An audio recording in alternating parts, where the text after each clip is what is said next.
On today's episode, we discuss a big LeBron injury update, a few other injury updates, first impressions of Nick Smith Jr., and more from day one of Lakers training camp. Jovan Buha! Buha! Yo, I'm Jovan Buha, Lakers reporter for Buha's Block, and welcome to another episode. On today's show, we're going to be breaking down everything we learned from day one of Lakers training camp. I just got back from the UCLA Health Training Center where the Lakers held their first day of camp, and we have a lot to get into. The first thing of note being a LeBron injury update. He's dealing with nerve irritation in his glute, so literally a pain in his ass.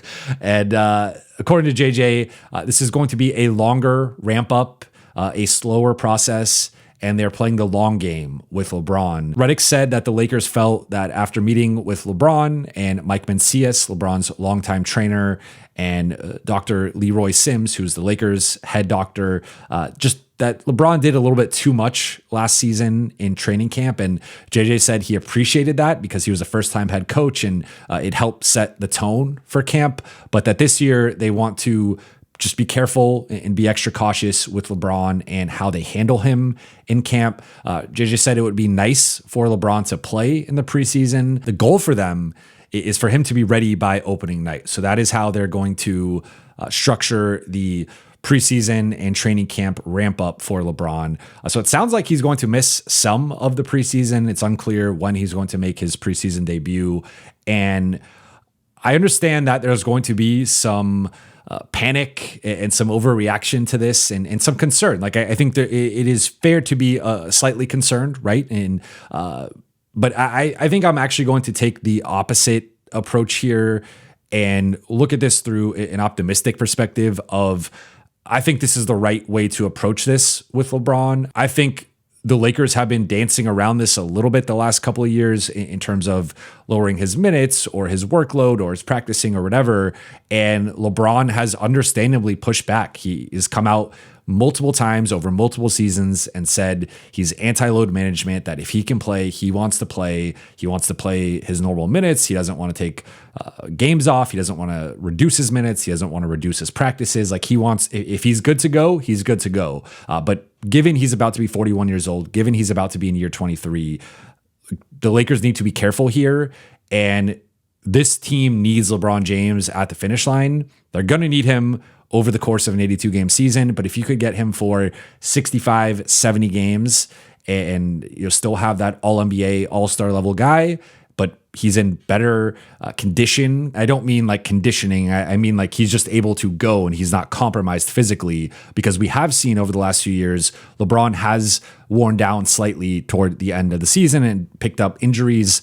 There's been an accumulation of random things with his lower body, be it his feet, his ankles, his knees, his groin, his hip, whatever it's been. There's been a plethora of injuries that he's had to deal with and overcome. And he's never missed a playoff game. So to his credit, he often plays through these things, but we have seen that affect him at times, and he hasn't been the best version of himself at times. But I think the long-term approach is most important here. And to be clear, there is no indication as of right now that LeBron is going to be missing games or have his minutes reduced. I think this is simply a training camp preseason approach where they want to be careful with just how they start the season and not putting too much on his plate at once, especially given that he is currently dealing with a nerve irritation in an important place, right? Like your glute is a big part. We can make the jokes, the pain in the ass jokes, but like seriously, the glute is an important part of running, cutting, jumping, just every part of basketball. Like you are activating your hips and your core and your glute and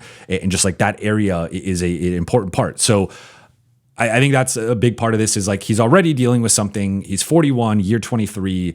The Lakers just have to be careful. And I think that's the biggest thing. Now, if this goes through the preseason, he doesn't play in the preseason, or there's uncertainty with opening night and like this lingers into the season, then I will have a shift with how I view this and how concerned I am. And if this starts to linger into the regular season, I think this is a different story. And now there's some real concern with the ceiling of this team in the regular season and just how's LeBron holding up or, whatever. But as of right now, there's no indication that that is the case. And I think this is just simple load management with a 41-year-old. And if there's ever been a player who deserves to be load managed, who's earned some form of load managing, it is LeBron James, because he's 41, year 23, et cetera. I don't want to keep repeating myself with that. But I think the other thing that's important here is JJ said there's no blueprint with this. So they're figuring it out as they're going to some extent.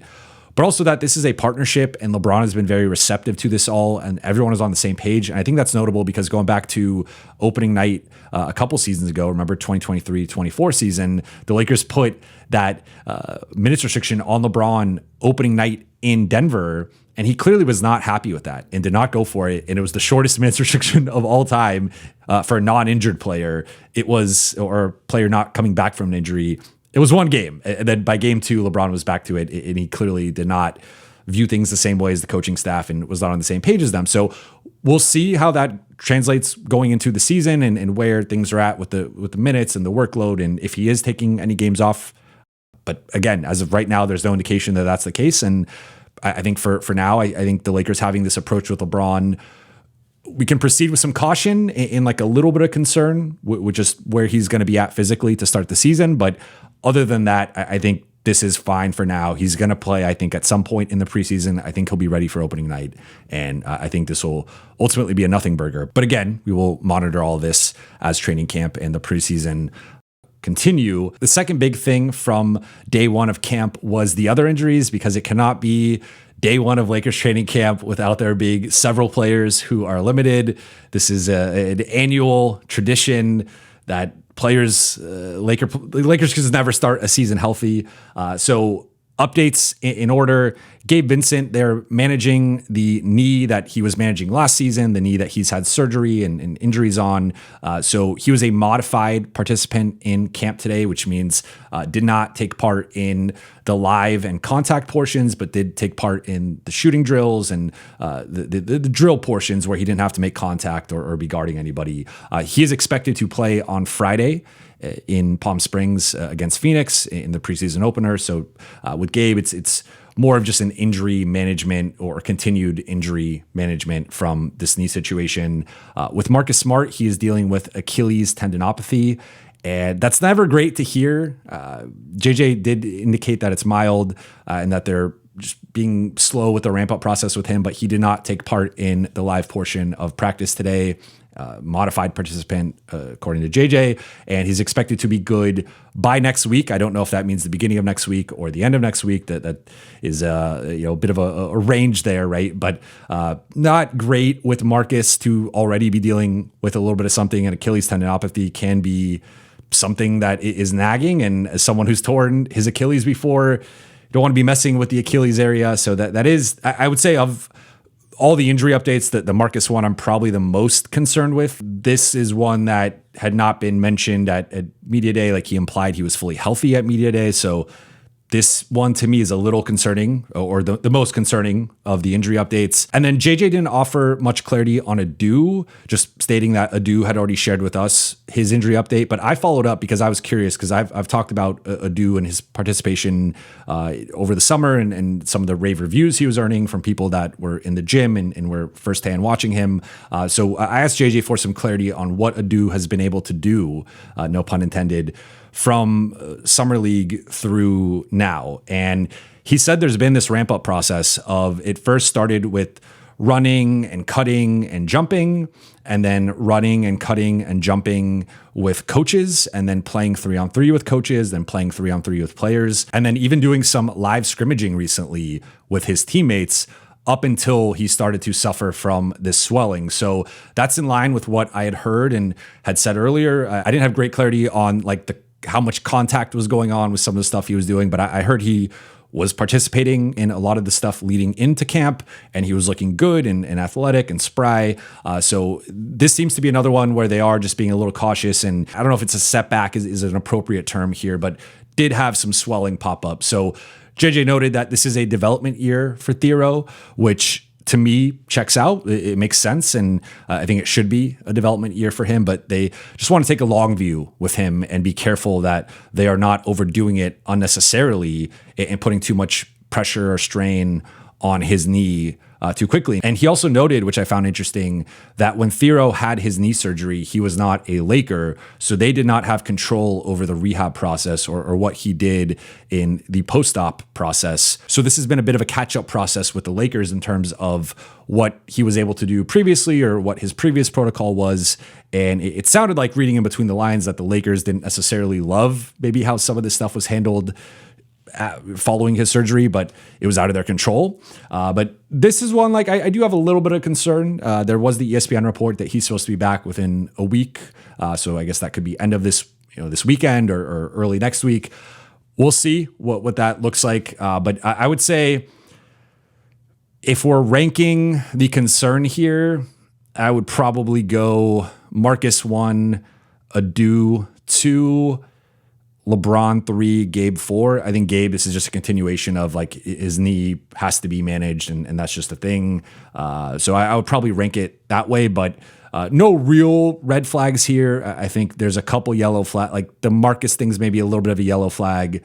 Adou maybe a little bit of a yellow flag. For now, I'll say LeBron and Gabe are greenish yellow, we'll tentatively say. But those are the injury updates. Again, cannot be a Lakers training camp without some injury news. And then the third and final thing I wanted to talk about was Nick Smith Jr., because he had his intro press scrum with us. I was the third player we spoke to. So we spoke to today JJ Redick, DeAndre Ayton, Austin Reeves, and Nick Smith Jr.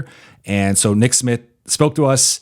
He just got in yesterday, right before media day. So he was there to take pictures and whatnot. But he just got into LA yesterday. It was a pretty quick turnaround and process of, he gets waived by Charlotte, and then the Lakers reach out and they have this two-way spot that they're interested in signing him to. And he's open to it. He said he really enjoyed his pre-draft workout with the Lakers, and he was confident that they were going to select him, and it didn't end up happening, but he's glad that he is now in LA. My initial impression of him was really positive. I would say that, looking at his height, because at this point I've stood next to so many NBA players that I have a really good gauge of how tall a player is. I would say he's about 6'3". He's a legit, some places he's been listed at 6'5", some places he's listed at 6'2". Maybe without shoes he's 6'2", but I would say with shoes on, which is how you play the game of basketball, he's about 6'3". Comparing 6'2" to 6'3" might not sound like a big difference, but I think especially at that point guard spot, being a little bit bigger helps. He talked about shooting being a big point of emphasis, and understanding that he's playing with Luka and LeBron and Austin, and he's going to be playing off of those guys when he is with the parent team. So he knows, like he said, shoot or get off the ball. And that's a big thing for him. He's someone who shot 43% on threes as a rookie. And I don't know his catch and shoot percentages off the top of my head, but if he can be a reliable catch and shoot guy, like I've talked about, the path for Bronny, in my opinion, to usurp Gabe Vincent in the rotation as the third or fourth guard, depending on how they want to structure the starting group, is Bronny either being a better shooter or a better defender than Gabe Vincent. I think if he could do one of those and clearly do it, there is a path, however narrow, to Bronny potentially replacing him in the rotation. Again, I'm not saying that's going to happen. I'm not predicting that. I don't think it's going to happen, for what it's worth. I think Gabe is going to be in the top 8 or 9 within the rotation. But that's like the one scenario I could see that happening, is that. With Nick Smith, I think it's a similar thing. I don't think it's going to be the defensive end. I think, especially comparing him to Bronny and Gabe Vincent, he is far behind those two guys defensively.